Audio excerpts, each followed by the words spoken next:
Hey everybody, welcome back to Daytime. It is time to shed some light on some developing countries and how we can support them right here at home. With us now from Emmanuel International is Paul Crow. He is on the outside. And on the inside we have Richard McGowan. Welcome to the show, gentlemen. Well, thank you for inviting us. Well, I think it's an important topic to cover because truly we live in Disneyland. We have no idea what other developing countries are going through right now.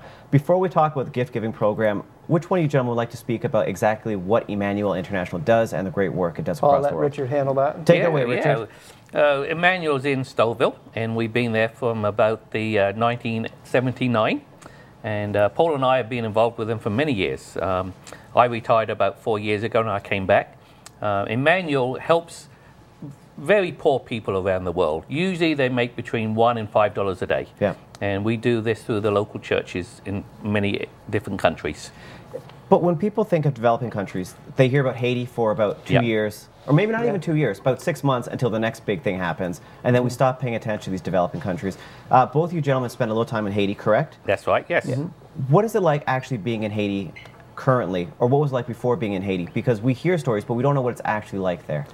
Well, the best way to describe it is it's a different world. Yeah. You have a little bit of kind of the Caribbean attitude. You have a little bit of France. You have a little bit of U.S., a little bit of Africa, because they were slaves coming over from Africa, and they revolted against the government at the time and took over. And so you have that kind of, it's really a mishmash of, and so they're very, very loving, very caring. So when you go there, they treat you very well.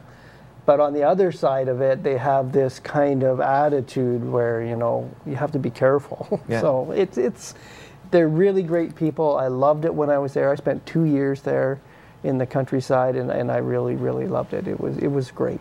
Yeah, and you were there post... I was there in September before the earthquake, and then I went back with a film crew in March, and it was tough. There was buildings 5 and 6 stories high that were just crumbled, yeah. And it was one of these weird earthquakes. It was what they call a wave. So one house was standing, and the house beside it was down. Yeah. When you work with Emmanuel International, you are basically there to support their needs. It's not so much a show up and this is what we're going to give you. It's a tell us what you need. How does the program work? Every country we work in, we only go in when we get invited by a group of people, churches or other people, mostly churches. So, and we do what they want us to do. So our job here is to raise money for them and to find people to go and help if they have specialties in teaching or whatever. In Haiti, we are trying to rebuild 2 or 3 schools and a couple of churches. And one of our programs is to help one of the schools get some materials, you know, papers, pencils, whatever. We're actually looking at some of the pictures here. Is this from Haiti?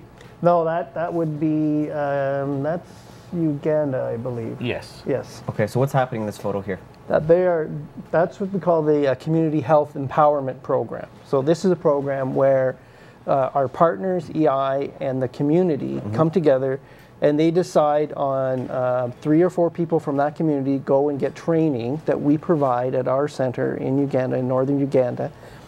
And then they go back to the community with the tools that we give them to assess the needs of the community based on the health needs of the community. So they go in and say, okay, what are some things that we can do as a community to help change the community and make it better? Yeah. Now the neat thing about it is that we don't have to be there to make that happen. We just give them the tools, and they go in and say, well, we need clean water, or we need to just clean the streets up, or we need new latrines or whatever.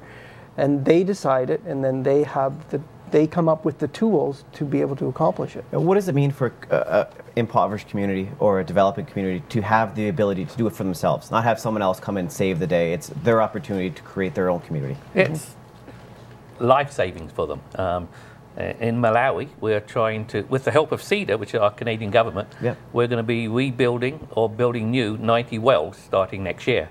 So we go in and we get a few people in the community to be monitors, and they help build, dig the wells, and then look after them after we leave. Well, so, you gotta think of it this way too. Like, how would you like some other, say, the U.S. come into Canada and say, well, this is what we're going to do for exactly. you.